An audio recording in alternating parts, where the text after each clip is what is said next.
You're stuck in a waiting room. No phone, no book, no one to talk to. Within about 90 seconds, you feel it.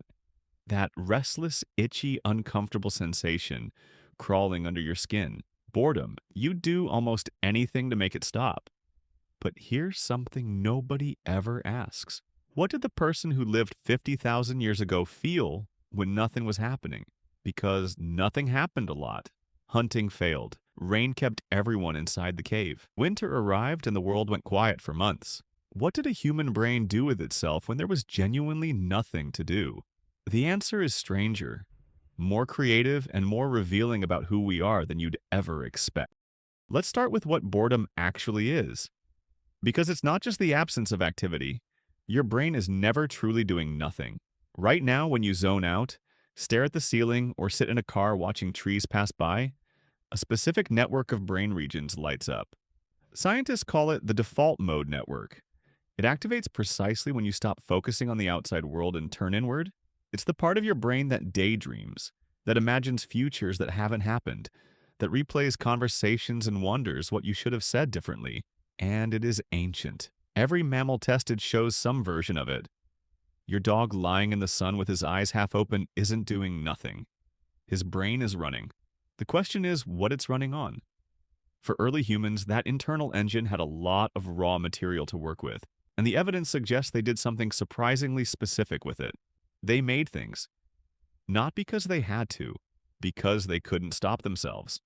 In a cave in South Africa called Blombos, archaeologists found something that stopped them cold. Tiny pieces of ochre, a reddish-brown mineral engraved with deliberate geometric patterns.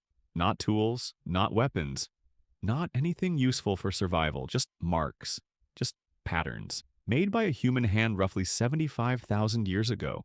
Around the same period, someone in a Moroccan cave drilled tiny holes through shells and strung them together. The oldest jewelry ever found. No one needed a necklace to hunt. No one needed a necklace to stay warm. They made it because something inside them needed to make it. That something is boredom looking for an outlet. But it wasn't just art. When early humans had downtime, they watched. Obsessively. A site in Zambia called Twin Rivers contains some of the oldest evidence of astronomical observation. Ancient humans tracked the moon. They counted its cycles. They noticed patterns in the stars. Not because any of this fed them or protected them in the short term, but because a curious brain left alone with the sky will eventually start asking questions about it. Curiosity, it turns out, is what boredom becomes when it's pointed outward. And that curiosity had consequences. The ability to predict seasons, to know when rains were coming, when prey would migrate, when rivers would flood. These observations made during slow seasons with nothing else to do eventually became the foundation of agriculture, navigation, and civilization itself. There's another thing they did with downtime. They played. And the evidence for this is uncomfortable because we tend to think of play as something children do and serious adults grow out of.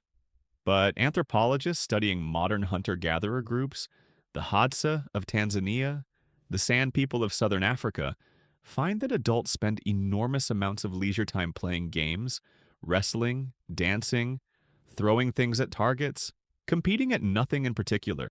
And they've been doing this for as long as anyone can document. In 2010, researchers found what they believe to be the oldest board game ever discovered, a series of holes carved into rock in a cave in Kenya, arranged in a pattern that matches ancient Mancala-style counting games still played across Africa today. Estimated age between 5,000 and 7,000 years old. Someone sat in that cave and carved a game into stone, not because they were told to, because they were bored and their brain needed a problem to solve. Here's the deeper thing happening. A brain given nothing to do doesn't go quiet.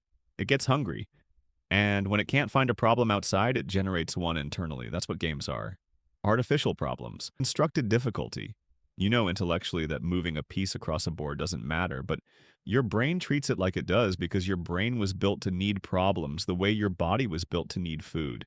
Boredom is hunger. Not for stimulation exactly, for meaning. For something that matters, even briefly, even artificially. And then there were the stories. The campfire at night, the long winter inside a cave, the rainy afternoon with nowhere to go. These weren't just inconveniences, they were the conditions that built human culture. Anthropologist Polly Wiesner spent years with the Zhu Huanzi people of the Kalahari, recording their conversations day and night. During daylight hours, talk was practical food, tools, disputes, logistics. But in the idle hours around the fire, after dark, when there was nothing pressing to do, 81% of conversation shifted to stories, tales of people far away, of animals with strange powers, of ancestors who did remarkable things, of what happens after you die. The long, slow, boring hours of human prehistory weren't empty. They were the original writing room. Every myth, every religion, every explanation for why the world works the way it does, these were first assembled in moments when someone had nothing to do and a mind that refused to stop working. There's one more piece of evidence that tells us something profound about what early humans did with boredom. In the deepest part of caves in France and Spain, far from the entrance, past where the light could reach or fire could easily be carried, archaeologists have found paintings, horses, bison, hands pressed against stone and traced in red and black. Some of these caves required crawling through narrow passages in complete darkness for over a mile to reach the painted chambers. Someone didn't do that out of necessity. They didn't hunt in there. They didn't sleep in there. They went there specifically to make something in the dark, in the quiet, alone, or maybe together.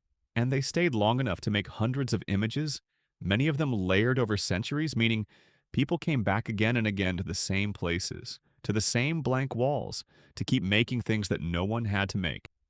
Scientists have debated for decades what these cave paintings were for: ritual, religion, communication, maybe all of those. But there's a simpler answer, hiding inside all of the complicated ones. They made them because making things feels meaningful. Because when the outside world offers nothing, the inside world generates something. Because the human brain, faced with emptiness, fills it. It always has. It can't help it. So the next time boredom creeps in and you reach for your phone to make it stop, consider what you might be interrupting. Because boredom has a 300,000-year track record of producing something interesting. The oldest art, the oldest games, the oldest stories, the foundations of science itself, all of it emerged in the gap between one necessary thing and the next. In the slow hours, in the quiet, in the moments when there was nothing to do and a brain that absolutely refused to accept that. Boredom isn't a bug in your operating system. It's one of the oldest features you have. And for most of human history, it worked exactly as intended.